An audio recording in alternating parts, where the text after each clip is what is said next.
দাদা বাইদেউসকল অসম চৰকাৰৰ যিকোনো বিভাগৰ কৰ্মচাৰী নহওক কিয় সকলোৱে জনাটো অত্যন্ত জৰুৰী হয়। দাদা বাইদেউসকল আপোনালোকে ঠিকেই শুনিছে। এয়া চাওক, 24 মাৰ্চত অসমৰ শিক্ষক কৰ্মচাৰী সমাজৰ দেশজুৰি কৰ্মবিৰতি। ইয়াত কৈছে যে দিছপুৰ চলক কাৰ্যসূচী OPSৰ পুনৰ প্ৰৱৰ্তনৰ দাবী জনাইছে।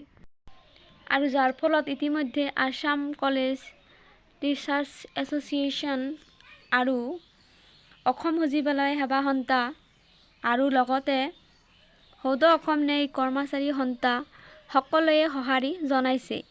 আৰু OPSৰ কাৰণে 24 মাৰ্চত কৰ্মচাৰীসকলে দিছপুৰ চলত তেওঁলোকে OPSৰ পুনৰ প্ৰৱৰ্তনৰ কাৰ্যসূচী ৰূপায়ণ কৰিছে।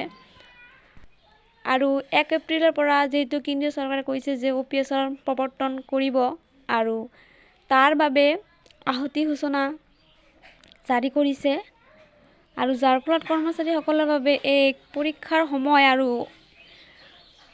সময় য'ত তেওঁলোকে UPS গ্ৰহণ কৰিব নে NPSত থাকিব আৰু OPSৰ কাৰ্যসূচীত তেওঁলোকে অংশগ্ৰহণ কৰিব। দাদা বাইদেউসকল, ভিডিঅ'টো ইমানেই আছিল।